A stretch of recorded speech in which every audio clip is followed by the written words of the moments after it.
Hi. Alright, so what we're going to be talking about today is social movements and identity politics. I think that most people, when they see sort of like feminism debates or LGBT plus debates or race debates, which are the kinds of debates that we're going to be talking about today, tend to think of them as quite fluffy motions, and some people find them quite difficult to debate. I don't think that it's true that they're fluffy.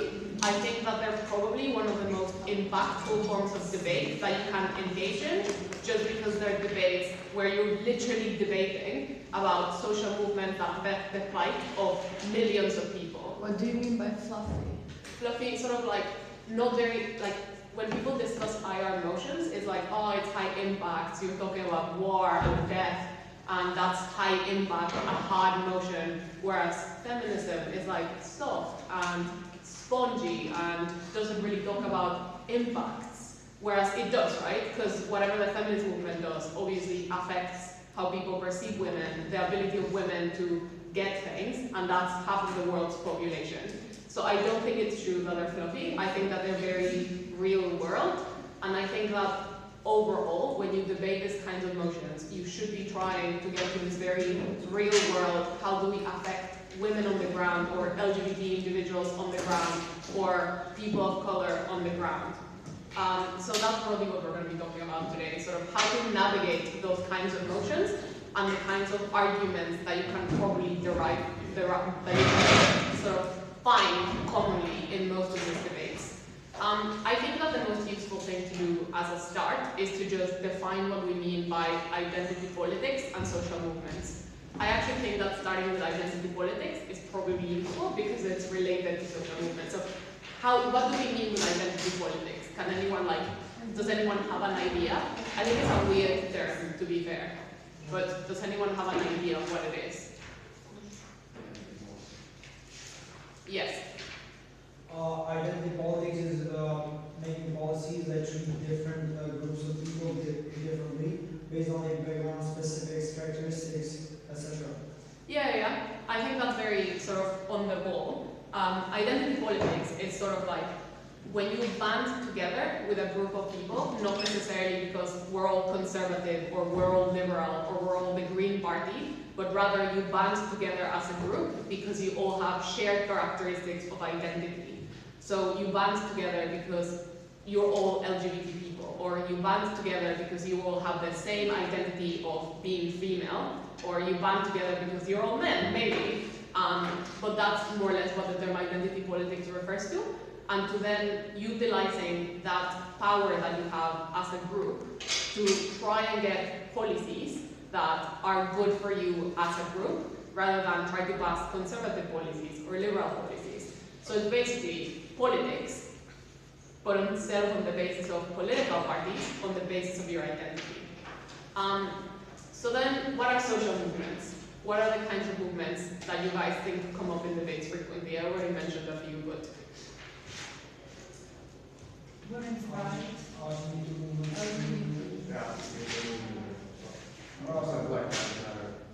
Yeah. So, like women's rights, like Black Lives Matter, or any movement about race, LGBT plus movements, feminist movement. What do you think are the shared characteristics that all of these groups have? Because I think that all of them, although they want different things for different people, they have some similar characteristics. Yes? Well, they feel discriminated and not treated in a fair way, so they all want equality and fairness. Yes, they're seeking to advance an oppressed population. I think that's very good. What else? How do they achieve this? I think they want to educate the masses about the issue, so to really tell what's really going on, not keep it hidden, so they can fight the... Yeah. They seek to put information out there. Yeah, so I think that one of the main things that they have in common is, as you said precisely, they all seek to advance a previously oppressed population. So like women have not been treated very nice for millennia, with the feminist movement to make it better. Black people in the United States were literally enslaved for centuries, so now we're trying to make it better. People of color in other places also have been oppressed for a long time, so those movements try to make it better for them. society is made for heterosexual individuals. In many cases, it doesn't accept LGBT people, doesn't allow them to get married or access basic rights. So we seek to advance their plight. So that's one thing that movements seek to do. I think that another important thing is related to what I already mentioned about identity politics, how they tend to band together on the basis of identity. So the LGBT movement, although obviously there's allies, is mostly composed of individuals who identify as LGBT. So there is a sense of collective movement associated with it, right? It's not like, oh, we're all feminists, but rather there is like a collective group of people that is the feminist movement and that act together as a movement. And that also, that movement has collective action, right? There's things that the feminist movement does as a whole, like protests or lobbying or trying to put information out there. So I think that those are sort of common shared characteristics that they have. So overall, I think that it's also important to note that it's not just these movements that are social movements, right? You can also have things like the environmentalist movement. It's also a collective group of individuals that seeks to band together because we all believe in the environment and on the threat of climate change. They have collective action where they try to do things to further their goals. And they also attempt to maybe not help an oppressed population, but they try to fix that problem, right, that they have identified. So overall, that's more or less what we mean with sort of social movements. So then I think the relevant thing and the way that it's going to be most useful for you guys is to think about how these movements come up in debates. So what are common debates that you guys have been in where you had to debate any kind of social movement? Yes? Mainly they were for affirmative action. Affirmative action, yeah, that's a very good one, very common one. What else? We had this notion that was this house as a feminist movement believes that they should not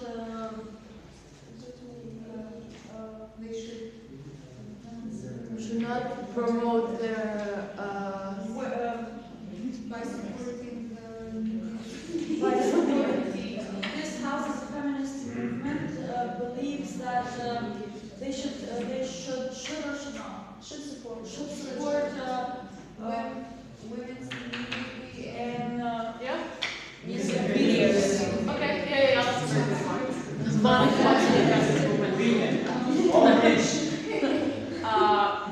Does anyone have any like LGBT motions that they've debated? Yes. This house believes that the next Disney movie should have A gay the main motion. character gay. Yeah. Yes? Gay marriage, also the gay marriage.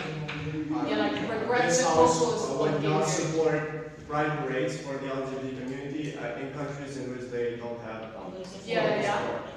You had one over there. Okay, perfect.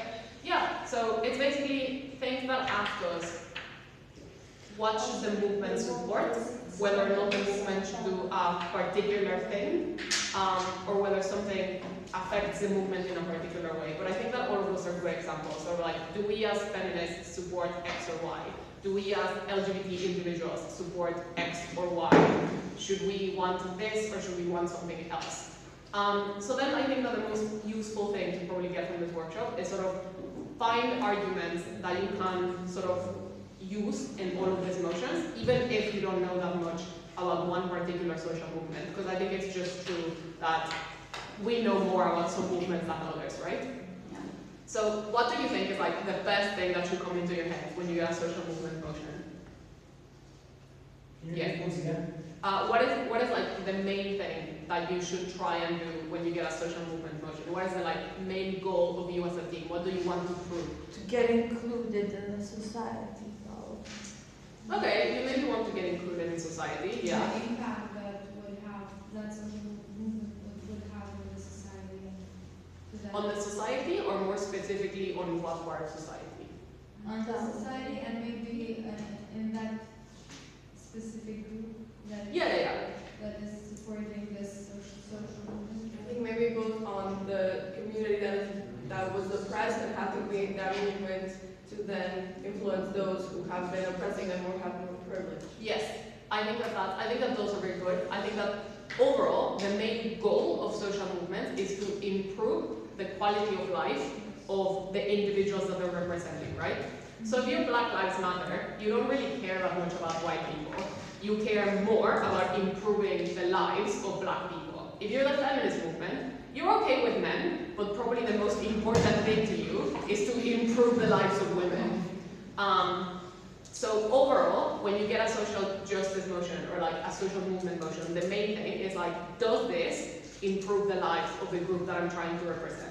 There is nothing more frustrating than getting like a feminism motion where everyone talks about the men, which, you know, you guys matter, it's fine, but in a feminist motion, the main thing that you want to hear is how the movement will potentially improve the lives of women. So I think that's sort of like the main goal overall of all of your arguments in a social justice motion, regardless of what side you're on, is to show how this is going to improve the lives of this particular movement, or of this particular part of the population. So then I think that there's probably 3 ways in which you can attempt to show that. And I think this is how we can derive argument from that. So what I'm going to do is I'm just going to go through them, and then I'm going to give you guys a motion, and we're going to try and come up with arguments based on those 3 things. Yay. Okay. Yay, that did work. So I think that the first way to get it is sort of like, is this coherent with the aims of the movement? Or like, that's a weird way to phrase it, but like,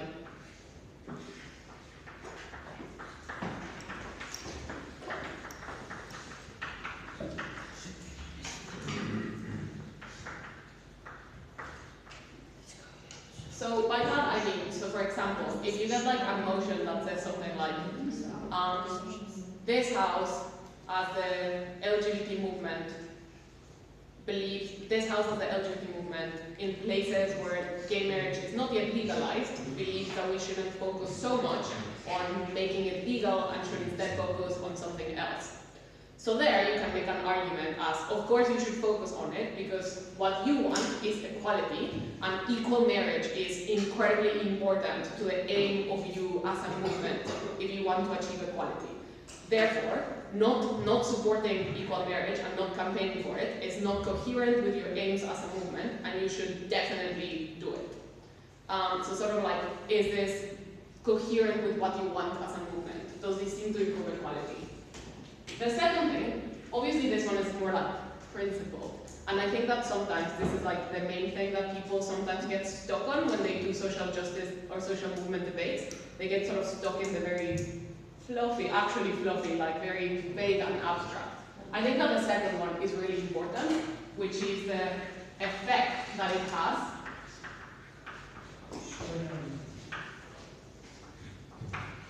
on the group you represent.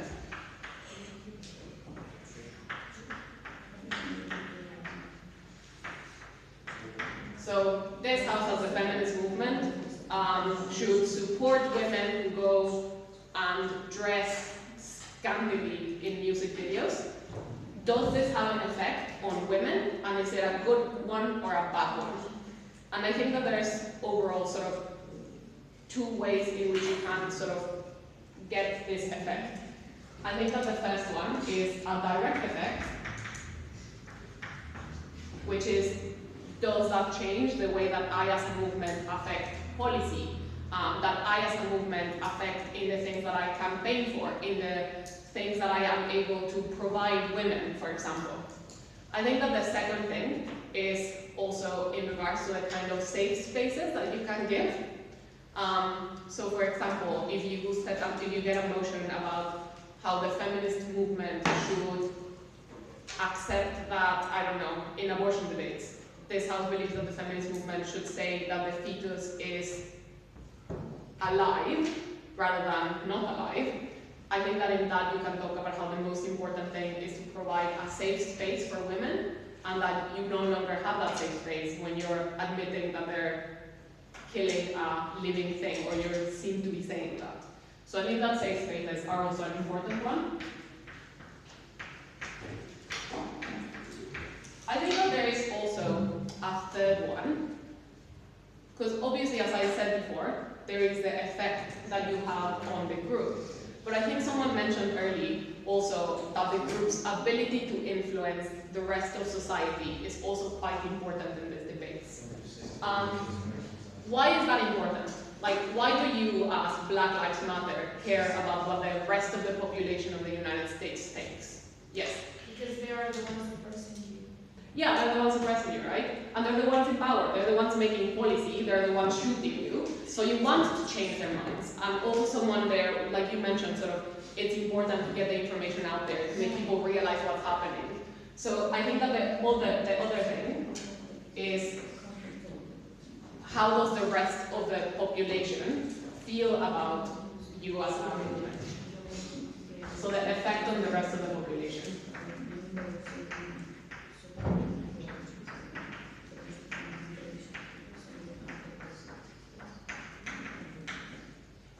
I think that the important thing when you're talking about the effect on the rest of the population is to always bring it back to how it helps the aims of the movement. So you as Black Lives Matter care about what white people in the United States think because you want to ultimately improve the lives of Black people. You don't just care about them because, oh, like, I care about what they think of me. You care about what they think of you because what they think determines a lot of things, like the discrimination that people face on the streets every day, whether or not they get harsher police sentences. So it does affect you. But I think that the effect on the rest of the population, you need to bring it back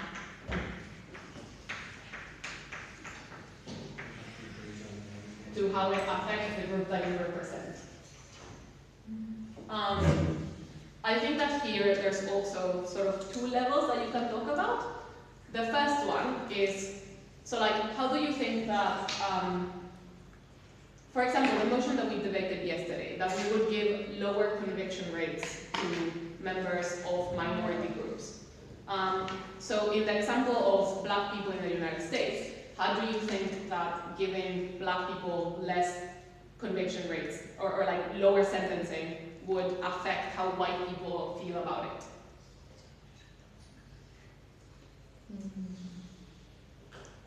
They will be angry then. Okay, they will be angry. What happens then? More hatred. Yeah.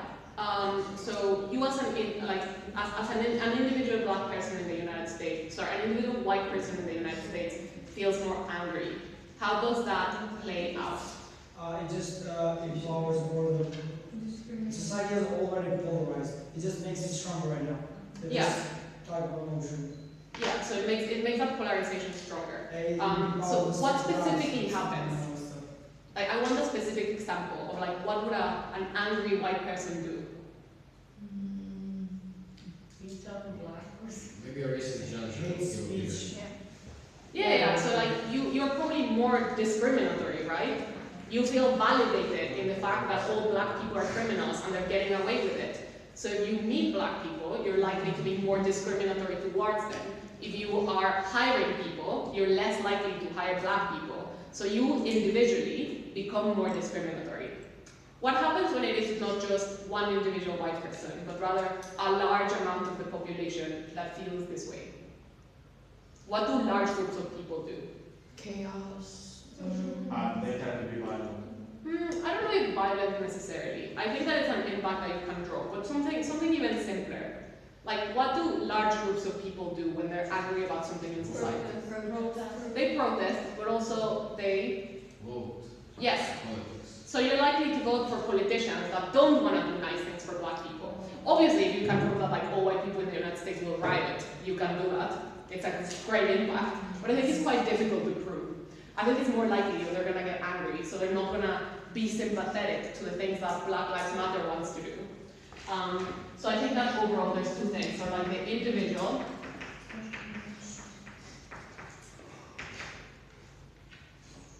let's call them a privileged person.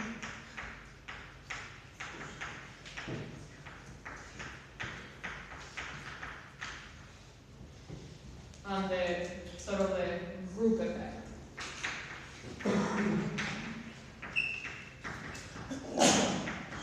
Which is voting usually.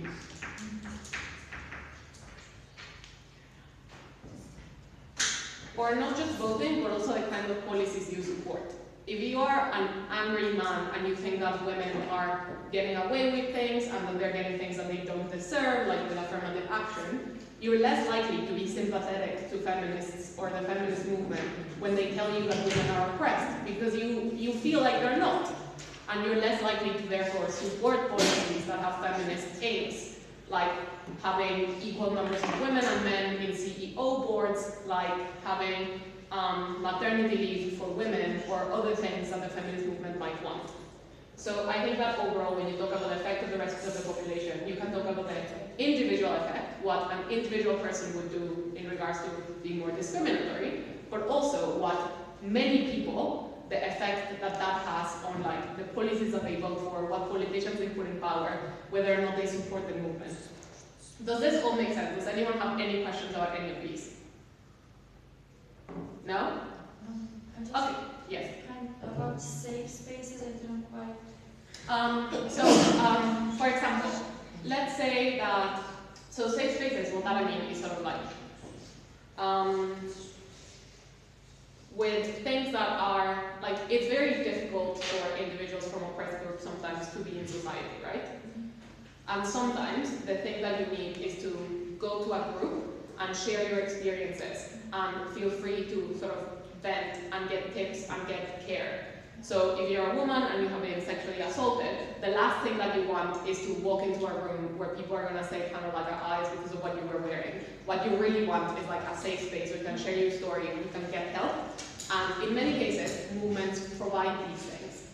So in many debates, for example, like in many debates, you oftentimes get trade-offs between a safe space and what the rest of the population will think. So if you as a feminist movement, for example, try to deliberately cater to men, in many cases, that means that the safe space is different, because in many cases catering to men means making things easier in a way that's not super helpful to women. So equally, if you are Black Lives Matter and you want to include white people more, then you probably cannot in meetings talk about how most white people that you have met are aggressive towards you, because the white people in the audience are going to be like, not all white people, am I right? So you're going to have to moderate your language a lot. And that's not good if you want to be sharing your sort of sharing your life experiences or getting tips on that. So in many cases, these two become a trade-off. Does this sort of make sense? Okay, cool. So then I thought that what we could do is I give you a couple of motions, and then you can sort of think of along these lines what kinds of arguments you would run. You can like just choose one or choose two, or just choose like the direct effect or the safe space argument and sort of develop that. Okay, so do we want to do race? Do we want to do feminism? Do we want to do LGBT movements? Which one do we want to do more? Anyone? Any? Okay, let's start with feminism, because I think it's the one that we have talked about a bit more. This house believes that women should reject acts of chivalry. Can you repeat? This house believes that women should reject acts of chivalry. Like when men open the door for you, or when they're like, I'll buy you a drink. You can choose either side. You can be in favor of rejecting them, or you can be against it. I'll give you some time to like develop the argument that you want. What position? Any position. You can be in favor or against.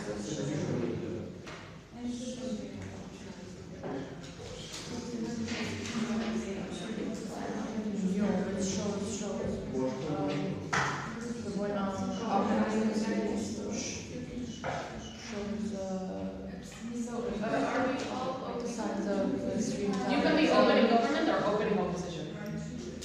Whichever you like best.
Okay, how are people feeling? Yeah? Does anyone want to share their argument with the group? Yes, who said yes? Go for it. Which one did you choose? 1, 2, 3.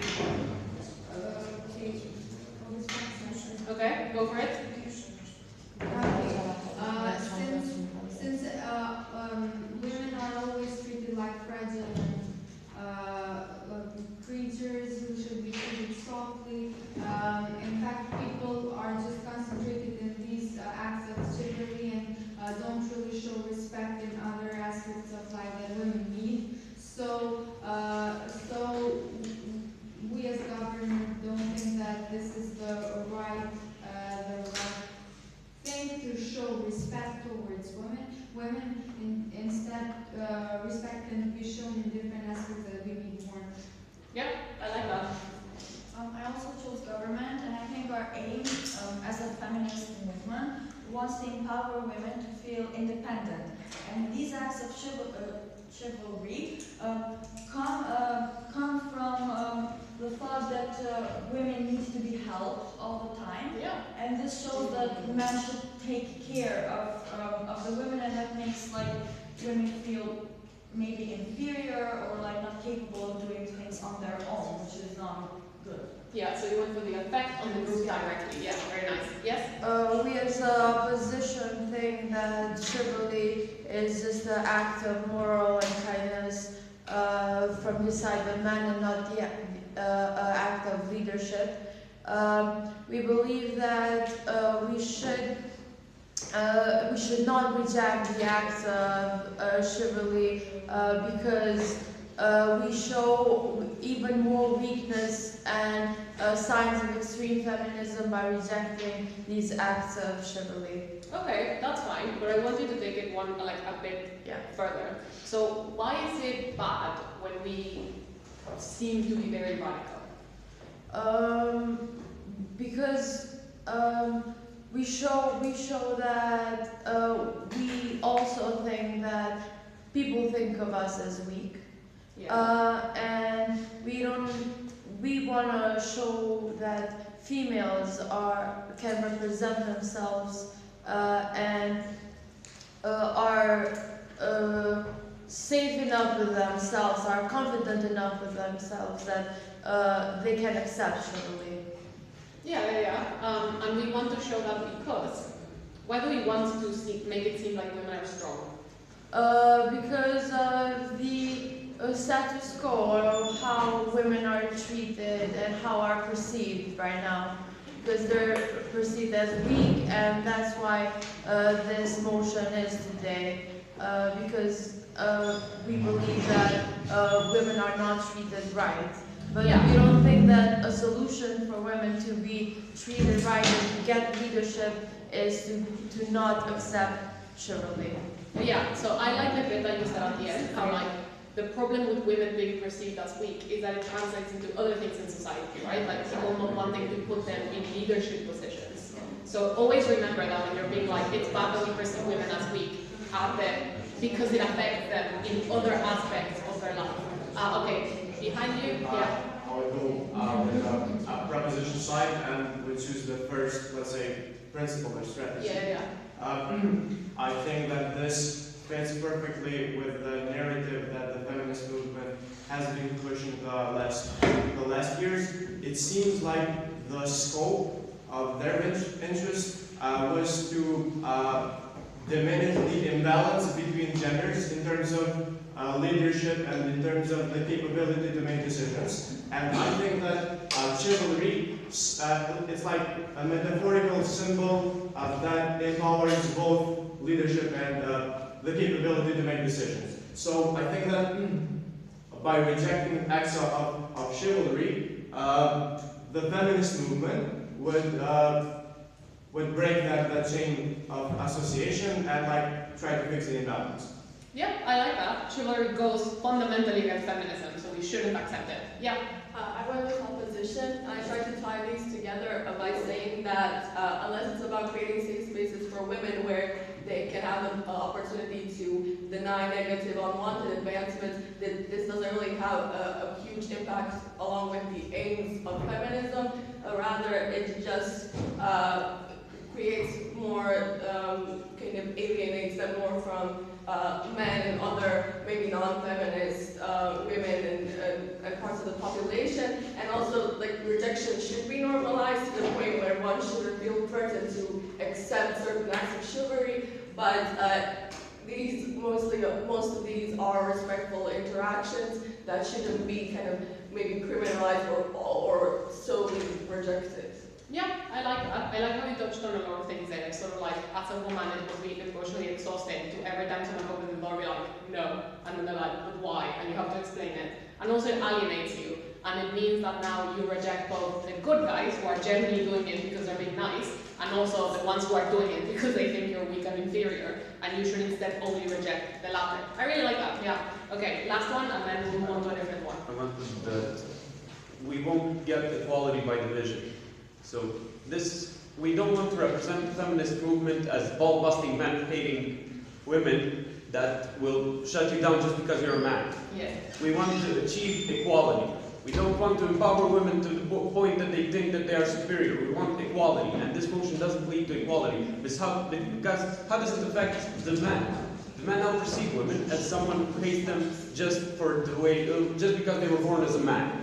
We don't want that. It's much easier to achieve our goal if we manage to prove that our goal is morally decent, that it should be like that, instead of creating a division between men and women to the point that it's either one way or another. Like, okay, I think you're getting somewhere really good, but I want you to slow down a bit. So you're like, it's really bad that we make all men think that women hate them, that women are ball-busting feminists, that they're not going to take their time in this. Why is that so bad? Like, what is the effect? What happens to you as a man? Because when we as a feminist movement want more men in the feminist movement. Why? Because it's much easier to get your goal if you have both the members of the group that you are trying to affect and members of the group that you are not trying to affect supporting that goal because they think it is morally good. Yes, exactly. So that's the end goal of this analysis, which is just, you need men to like the movement. You need them to want to give you things, to understand the things that are happening to you. You need them to support you if you want to achieve your goals. If you want to change legislation so that things are nicer for women, you also want men who are okay with voting for that legislation, who want to help you out rather than think that you're being radical, and who don't want to support you because, as you said, they don't see you as a movement that advocates for equality. Yeah, good job. Okay. A bit of frame here, just yeah, go for it. I mean, when someone does this act of chivalry, it's not, we don't see chivalry between people who don't know each other. We see this to people who are kind of connected to each other. So if we do this, if we have this rejection from a person that we care, then there's a greater impact on this man. And then that's how this impact gets transferred to not supporting the feminist movement. Yeah, like there's a negative impact on the rejected person. Yeah. That's good, because I think that's the important thing, you do the important thing, which is like, it's not just talking about how you cut the feelings of men, and you can talk about that, but the most important thing is how that relates to the effect that it has on women, right? So I think that's good that you brought it back to that, so always remember to do that. Alright, so now we're going to move on to a slightly different one, because I do think that this is not the best example of emotion to talk about other things that are important to movements. So I'm gonna just talk about two more. One of them is something that basically runs the world, and that is quite important, and that is money. And I think this oftentimes becomes relevant. And I think particularly pops up in LGBT debates, for example. So this how a very common one that I think was like, I don't know, like I've seen it like 3 times this year, is this house regrets the commercialization of pride, so that we let companies in pride parades and that we take like Coca-Cola's money and let them put up like a big party at pride. The pro of that is obviously, well, they give us loads of money and we can use that money to make things nicer for the LGBT community. Can anyone think about what the con of that is? About that particular example. Yeah, or any example. Like, what's the problem with letting corporations give us money as social movements? It's a sellout.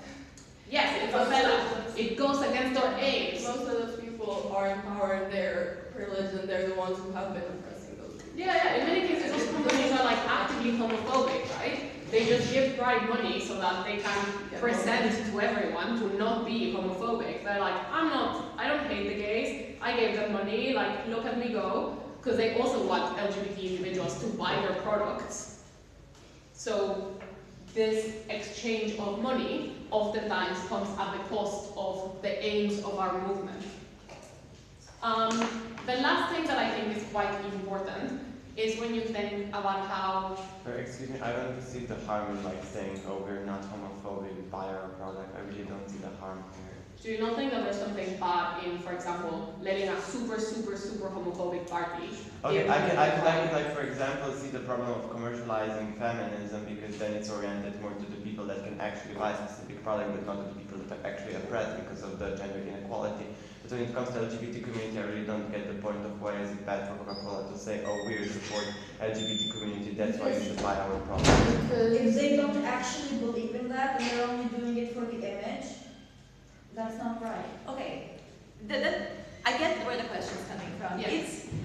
So I think I'm going to introduce the idea of intersectionality here. So within social movements, there is always this discomfort with, yes, we are all gay or we are all women, but there are other aspects of our identities that are also important. Like, I'm a woman, but that's not all there is to me, right? I'm also like a Southeast Asian woman. I'm also middle class. So all these aspects, and I'm not religious. So these aspects of my identity interact with each other.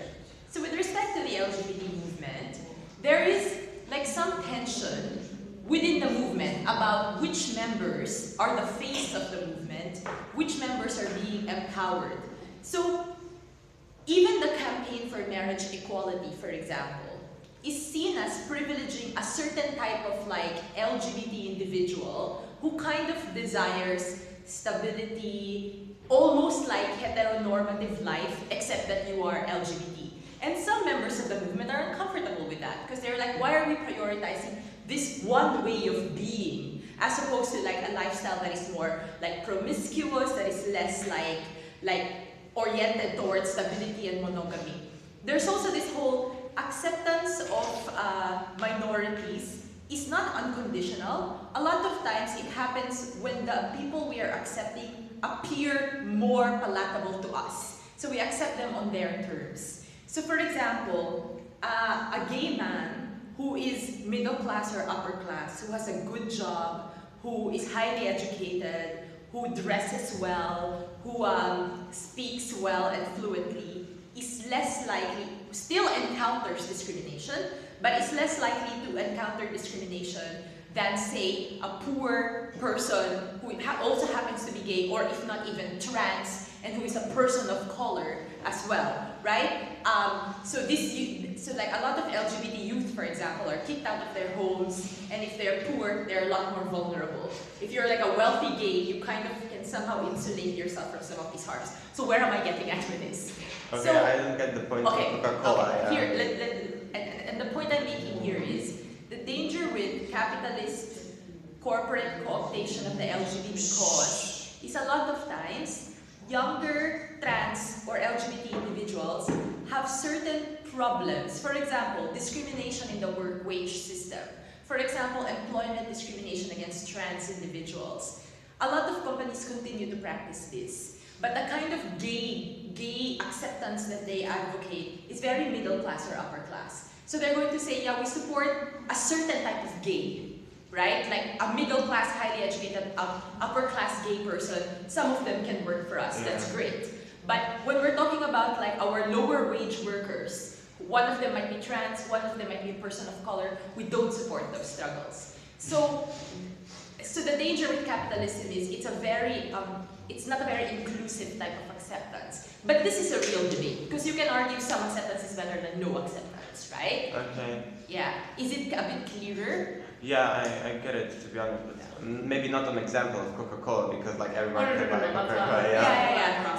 So the racial discrimination, the discrimination against trans especially, that still continues to exist. And in a way, these companies continue to perpetuate that wage discrimination. And so the poorer, like gay people who are not like white and cute and like well-educated are like, what happens to us then? The movement is no longer loyal to us. Like we've been sidelined so that some people in the movement can get acceptance, right? Yeah, so Coca-Cola again, probably example, but it's basically sort of like when you take money from corporations, it oftentimes comes at the cost of the less palatable parts of your movement, because what those companies want to put on their products is like two nice gay men who are married and have a home and adopted a child. They don't want to put the like drag queens or the like black trans person. They want the palatable part of it. But which like commercials actually prefer or like picture poor people? So I don't know. No, you're right, and that's why there's constant tension between social movements and capitalist organizations in general. Like even feminists are very uncomfortable about this interaction between feminism and capitalism, because they're like, how far do you really go? Or environmentalists and capitalists, right? That's also a huge tension. So you're right. I mean, that's perpetual conversation within social movements. Where should we get our money from? Should we be getting our money from sources that do not completely accept us? And obviously also have something to gain from appearing like they are progressive because they're consumers like that. But how progressive are they really, right? So like makeup companies that say that they don't test on animals and that they are like environmentally friendly. Like to some extent that's a good thing, and they want to work with environmentalists. But ultimately, they still promote consumerism and materialism, and that's still not zero waste. And there is still some harm to the environment. So as an environmentalist, what do? Is it more strategic to work with them and kind of make them look good and kind of give them a social license because they are better than the alternatives? But then there's also a difference if you like put like a sign on the t-shirt and then actually donate a percentage of that money to that organization, or just to like put something on the t-shirt just to show that you're inclusive and that you support these people. Yeah, so these are debates, like how far are they actually giving back versus how much do they gain from this, and might we end up reinforcing or legitimizing the bad practices that we are trying to take down? Or is this the best way for us anyway? There's no clear answer here. I think the problem is that most of the time they'll only make LGBT kind of themed products throughout like Pride Month or certain events. Yeah. Where they can profit off of that movement while they give some money to them. So is that balance well enough given, and is it worth it? After all, do they accept the movement completely? I think that also sometimes it's clearer to like get to your question again. I think that sometimes it's also clearer to see the effect on politics. So in the UK, there was a really big debate because the Conservative Party, the Tories, had a float at Pride, like they were part of the parade. And lots of LGBT people were really angry about this because they were like, why did we take their money? Why did we let them parade in Pride? Because they're a party that is actively homophobic. Like, they say really homophobic things. They want to legalize certain sexual acts. They're really homophobic. And by putting them in Pride, we're telling every gay person that's watching them that they can vote for the Conservatives, that they're not homophobic, that they're a party that supports LGBT individuals and the LGBT lifestyle. And it's terrible when you send that signal out there to people who maybe don't read the news that much or are not super in touch with like the policies that are homophobic from this party. So you sort of say that they're okay even when they're not. So Sharp actually got to like the last bit that I wanted to talk about, which is the intersectionality aspect of it, and how sometimes, just because, like for example, would you say that a white woman in the United States is more or less oppressed than a white man? Yeah, depending on which statistic do we look on. I mean, women usually are not as homeless as men are. Okay, how about, let's make it specific. Yeah, you're getting there. A straight woman who is white and comes from a middle-class family and went to university is more or less oppressed than a straight white man who also comes from a middle-class family and also went to university. Yes. Like, It's a small difference, but yes. Okay, so likely the man has more privilege, like a bit more, right? It's affected by like the general oppression that all women are, but then we have that intersectionality, like if it's a black woman, if it's Exactly. a gay woman, if it's like a trans woman, and etc. etc. Exactly. So I would say that a white woman who is exactly the same in everything else to the man, except on the fact that she's a woman, is more oppressed than the man. I would say that that's not necessarily true if the man is, for example, a queer individual or comes from a very poor background or is homeless. In that situation, then the white woman who has money, who went to university, is likely much more privileged. Instead, if it's like a queer black woman who grew up in some not very nice area of New York, then maybe she's more oppressed. But there are several interactions. It's not just you are a woman, therefore you're less privileged than any man, because some men are more oppressed. So that intersectionality oftentimes is also relevant in social justice debates and in social movements debates. And it's exactly as Sharm was saying earlier, the question of what should we as a movement prioritize? Because sometimes putting the more accepted bits of our group out there allow us to get things. Like how, for example, when women in the United States and in the UK were campaigning for the vote, they didn't want, like, part of the way that they got there was by saying, currently, the only groups in society that can vote are black people and women are better than black people, so we shouldn't be in the same group as them. So it's throwing other individuals and the black women that are part of the movement under the bus for that. But they got it, right? They got the vote. Can I just jump in? So a good example in the US would be the tension that you have in the feminist movement between black feminists and the broader feminist movement, because I think that the face of the feminist movement in terms of who has access to political power, who has access to funding, and to media appearances is predominantly your upper class white female, right? And they don't feel represented by that. So one case study would be, have you watched this video online by Holabak that went viral of a white woman walking the streets who gets catcalled and harassed? So there are many variations of it, but the original one was made by Holabak and it went viral, right? So the point they were trying to make was women aren't safe on the streets, we get catcalled, we get harassed, public spaces are not as safe for women as they are for men.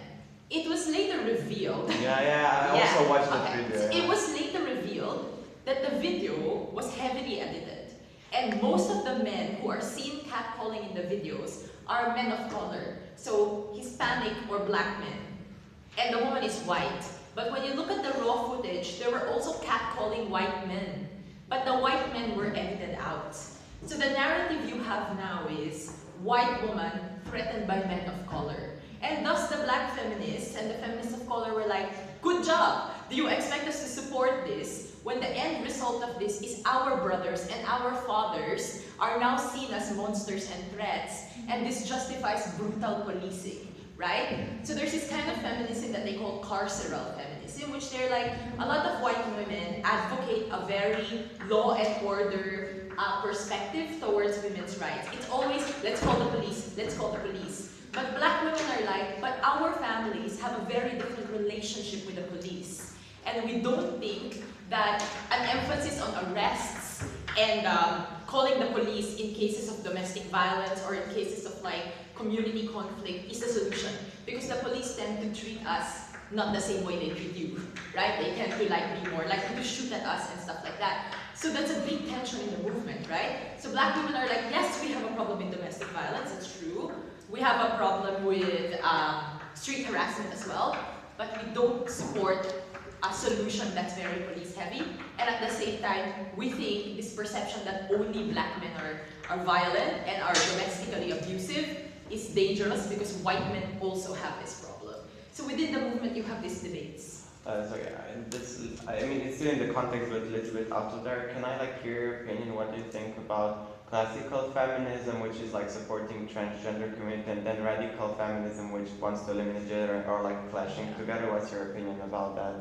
I think trans women are women. I think trans women are women too. I really struggle with radical feminism. If you want me to try my best to represent the best form of their argument as I understand it, the way I understand it is they think that you need to have been completely female-bodied and born a natural woman to be able to fully understand the experiences of women that men would have in no way experienced.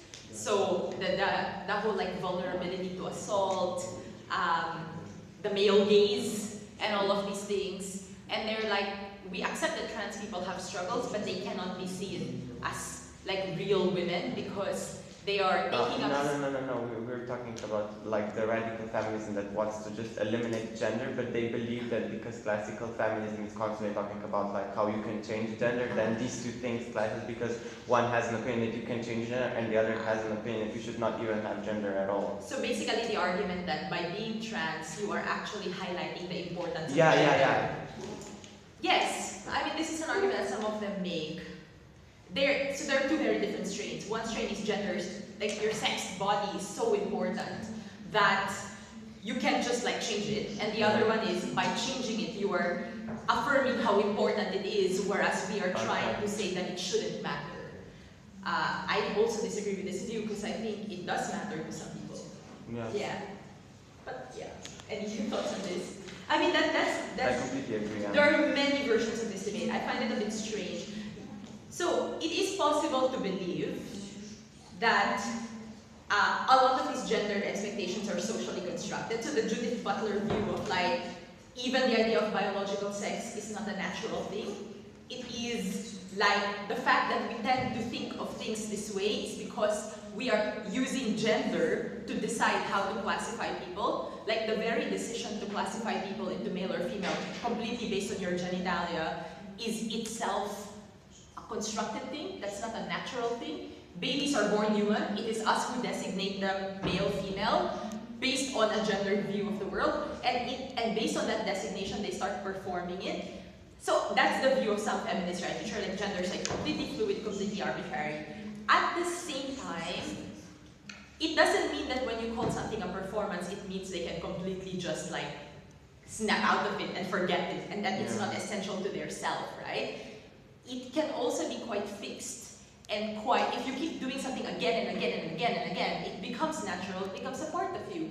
And if for some people, this is important to them, I would have trouble telling them, no, it shouldn't be. You know what I mean? Yes. At the same time, I would also want to tell other people that you have the right to define for yourself what it looks like. And if you don't seem to cohere with what society is telling you should be then you should be free, right? Anyway, that got a bit complex. Now, I'm going to go back to Lucia. Yeah, so any other questions on anything? Alright, cool. Back to intersectionality. So I think that the important thing to just talk about there is you can also get different arguments in regards to how it affects different parts of the movement. Does it benefit white women but screw over black women? Does it help gay people but screw over lesbians? Does it help bisexuals but screw over trans people? You can talk about how different components of the movement are affected. And do you remember how yesterday Lobro and I were talking about how sometimes you can talk about not just you can talk about different things, right? You can talk about the number of the people that are affected by one thing. You can also talk about the scope of harm, how the harm of some is greater than the benefit that other people get, or how we should try and help the most vulnerable people in society. instead of just trying to benefit people who are already kind of well off. So I think that that's analysis that you can also apply to movement dynamics. You can say that we should try to benefit people who are more oppressed within the LGBT movement. So you can say that, for example, if you're a bisexual and you're in a heterosexual relationship, then you pass as being heterosexual. And therefore, you probably don't experience the same kind of harassment than a gay man who gets to walk down the street with his boyfriend and get harassed for it. So therefore, we should try and prioritize one over the other because one is more oppressed. You can also talk about, so I think that those are things that you can talk about, right? The intensity of the harm, the scope of the harm, whether we have a duty to prioritize more vulnerable parts of the movement that have been left behind for longer. And I think that that's also a way to analyze social movements.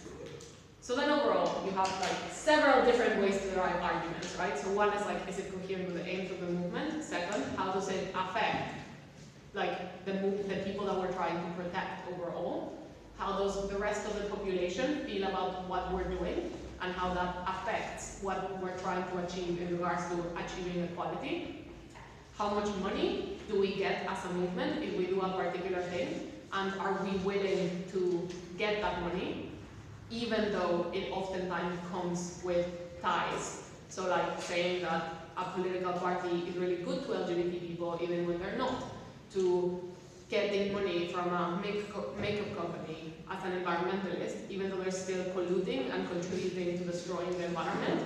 And lastly, how does it affect different parts of the movement?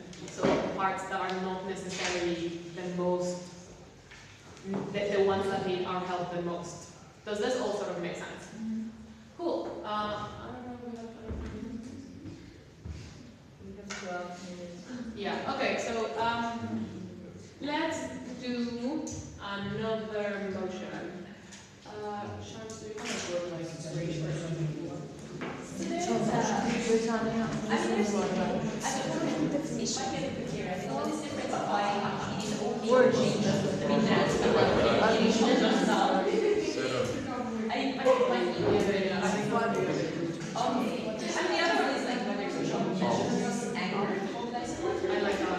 Okay, so this is a more general motion, so you can make arguments about anything or whatever movement you want. Again, just try to use this as like a structured origin to get your argument from.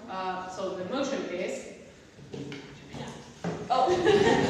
This house believes that social movements should actively use anger to mobilize support for their cause. So I'll just give some context here. So anger would be like call-out culture, naming and shaming people. So social movements should actively use anger to mobilize support for their cause. So try to get people angry. Always be angry. Support for their cause. Basically to make people support their cause.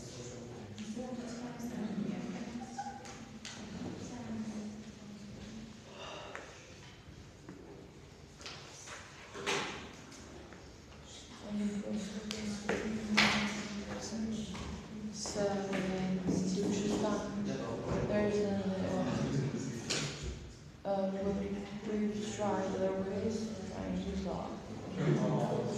There's a better solution is anger.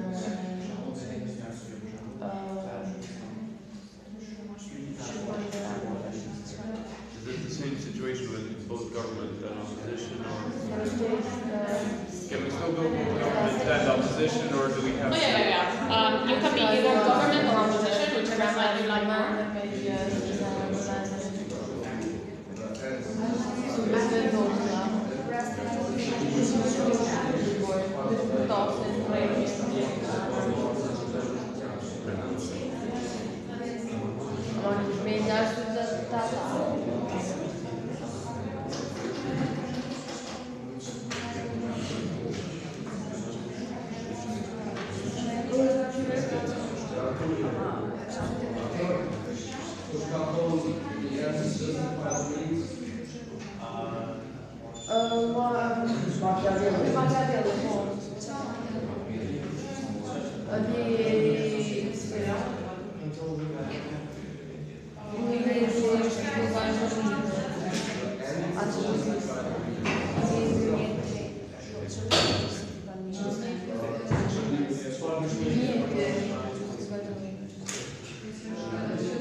without using anger, we cannot emphasize our problems.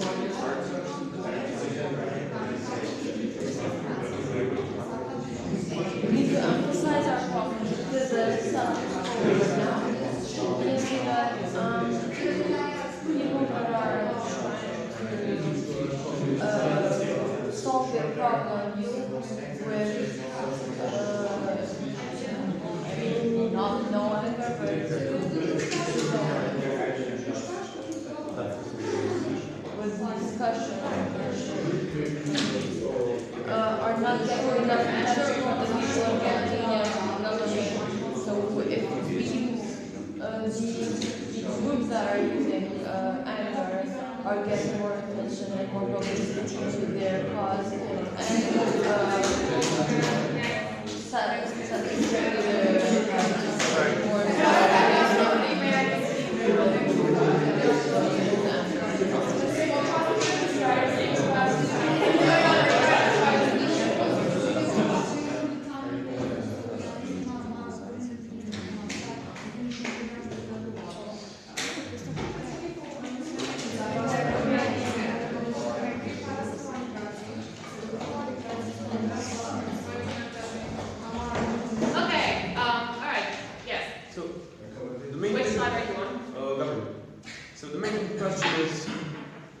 target audience for us mobilizing support.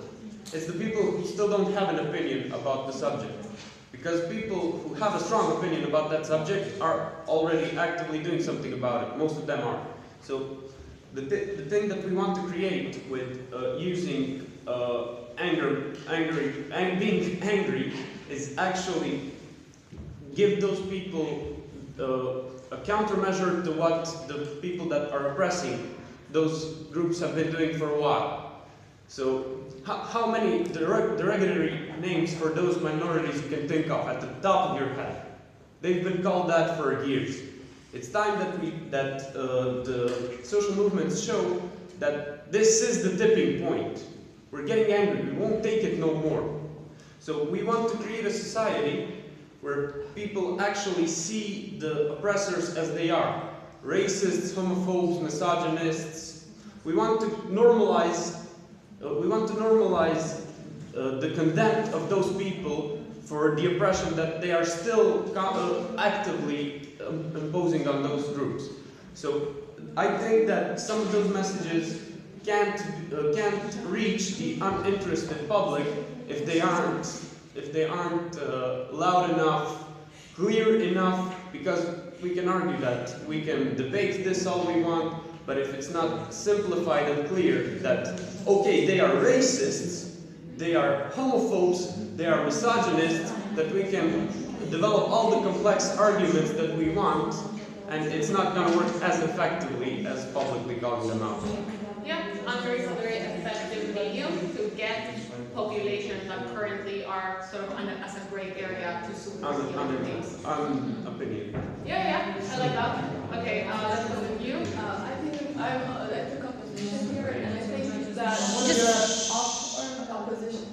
one of the main problems with taking anger as a motivator is that anger can often be violent, and also if it's not, then it can be kind of spun to be violent, which can then, especially by media, if it is mostly like conservative or if it's run by the privileged people that we're trying to fight, it can may create paranoia within communities that we actually have to win in order to want to make any change. And like nothing alienates more than anger in that sense, which ultimately is a secondary emotion to being hurt or being disappointed and let down. And I think this can be very harmful, especially when these oppressed communities, such as like Black men, are already perceived as more dangerous and more angry and more likely to lash out, and thus kind of adding to the paranoia and adding to maybe potentially kind of expanding the stereotypes. And I don't think we should be equating anger with passion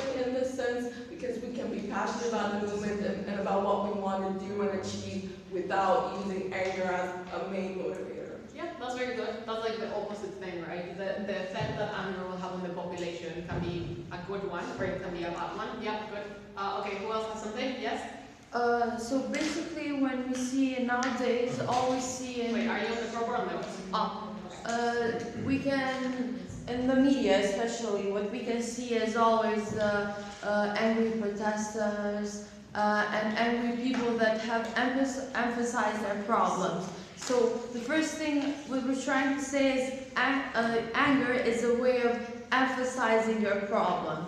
So if you're not angry these days about your problem, you'll not get enough attention about the things that you need, especially groups of people who are not giving enough effort to resolve these problems. So if you go in a peaceful way, let's say, and try to talk to the people and to the government, the effect that has on these people is not good enough, it's not big enough as it will have when you're angry. So we mostly see angry groups of people on internet, and it gets you more attention. yeah, it gets you more attention on your problems, and it has a lot more potential to be resolved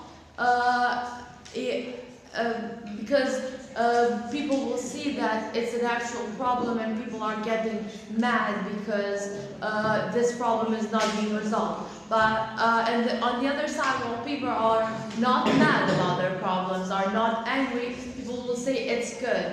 Yeah. It's okay. They don't need that much. We can see that they can live by this, and they're not becoming angry, because anger is a human response to your problems. It portrays your problems better, Yeah. so it allows you to Just a second associate with them better. before that. Do you really need to emphasize not to speak when someone else is speaking in front here? Please. Thank you. Outway? Anger leads to violence, and violence is never the answer. Violence will only ruin the image of the cause you are fighting for, and it will give a weapon for your opposers who are already disagreeing with you to disagree with you even further. So by turning to violence, you will only harm the cause you are fighting. Yeah, so again, it's like a very bad image, right? It contributes to a bad perception of your group. Yes, in the middle? So, I'm off. I believe that if we analyze the motion, the main goal of this motion is the end to gain support. Therefore, I believe that by using anger, it can very easily lead to irritation, and it can very easily to people getting a bad image of your movement, and therefore you risk. You have to take a really big chance, you have to take a really big risk by using anger, because there's a really high probability that people are not going to take that nicely, and since we're asking for support, I believe that we should find a better way to approach this. Yeah? Okay, so far, all of them have been sort of talking about this, right? Sort of as how do we, as a movement, make the rest of the population support us? Most of these arguments so far have been about how anger changes the perception people have of our movement, either positively or negatively. Does anyone have any different ones in regards to these arguments? Yes? I kind of had one about the effect on the group that Go for it.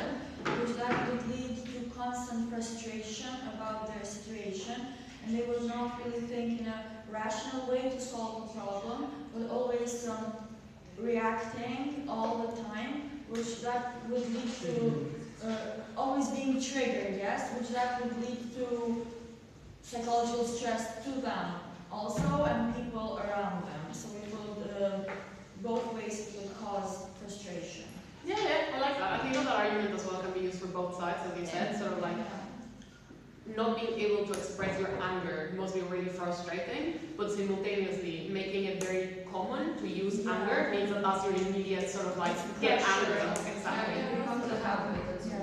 Also, I would say that like anger is very exhausting, and I think anger is your motivator. You won't be in it for the long term because you just get sick of it and you'll lose and you have some hope, because if you're continuously angry and you're continuously like seeing something bad being done to you and not much improvement, then it's just you're gonna quit. Yeah. I have a question about violence part. Yeah. Like, why would, if we start enforcing using anger methods, we're not actually really angry and targeting and hating. We're just using that tactics to lead to bigger support amongst people who are unopinionated. Why would that lead to us becoming more violent? So that's a link you can question. Sorry, just a second. Because the side that is arguing against anger could make the argument that encouraging anger could very well lead to your supporters using violence if they are so angry. And if that happens, it's bad for your movement. So he's questioning whether this is even true. Like, why must we assume that just because you use anger-based strategies, you will immediately be violent? It's still a strategy. It's not that we actually hate those people. Sure. It's just a strategy that we will use. I think that's the thing that you would say if you are defending anger, right? Yeah. But how do you prove that it doesn't lead to more violence? Yeah, it's way easier to kind of weaponize anger, or at least to spin it that way if you're of the support of the opposite side of that. Yeah, but it's a debate, like you can't really prove that of all of those people in your movement, no one's gonna be violent, and then those who are violent, that they aren't violent specifically because you use anger as your movement. Yeah. So I agree that I think that it's something that you can definitely question. It's a strategy. We're not going to validate anger. It's just within the arguments that were made, it was just taken for granted. Like anger will lead to violence. No. Why? I think you need to explain how it leads potentially to violence, or as was said before. That was my point. Like, you're going to an argument.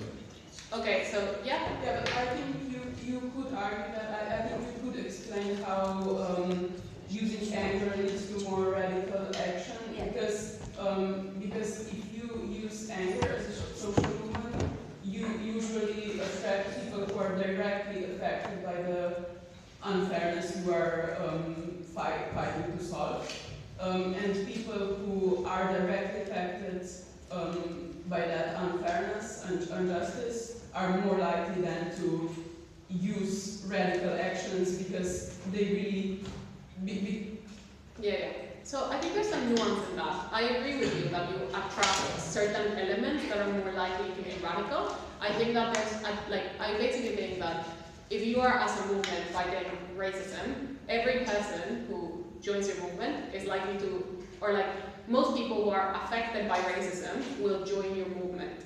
I think that not all of those people will necessarily be violent, but I think that it's true that anger sometimes will attract elements that are more radical and that are more willing to use violence, and how using anger may validate those people or encourage them to join you, even if like not all people who are affected by racism directly are violent. A lot of them are angry, but by inviting anger, you invite the more radical elements to join you as well, and that would lead to violence. But yeah, I agree with you that I think the argument does need to be explained. Okay, so does anyone have anything that's different from what we've talked about so far? Okay, yeah, last one. Actually, I don't know if that's quite different, but I had an argument how I just added another layer to what my friend said, and I made this argument in the opposing side. I believe that the anger thing will take the attention. I mean, everyone will be this anger motivated action will be on the spotlight and will get the attention of the people. But the thing is that we're talking about people who don't have an opinion yet, so we don't have a connection with them. And if we analyze what is anger, it is a hormonal flow that we tend to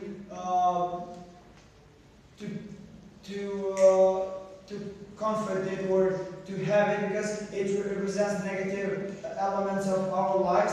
And if we don't have so the moment we confront anger, we try to find the easiest solution to dismiss that anger, either solve the problem or dismiss the problem. Yeah. So if we don't have a connection yet between the movement, what is happening, and the people that we're targeting, then what they will do is they will choose the easiest form to remove this anger is by dismissing this groups of people and tagging them in the anger people group, toxic people group, people that are potentially a threat to our society. And that's why, since they don't have a pre-knowledge about our movement and stuff, it's far more dangerous to use this angrily motivated. So that's more analysis, but it's still the same point. Yeah. But yeah, that's more analysis. So we're gonna end. Wait, no, sorry. We do need to end now because we need to go to the next one. But hopefully you found this useful, and hopefully you do attempt to use all different 5 things that we talked about when constructing arguments, especially for finding extensions in social movement debates. It can be really useful to sort of think of it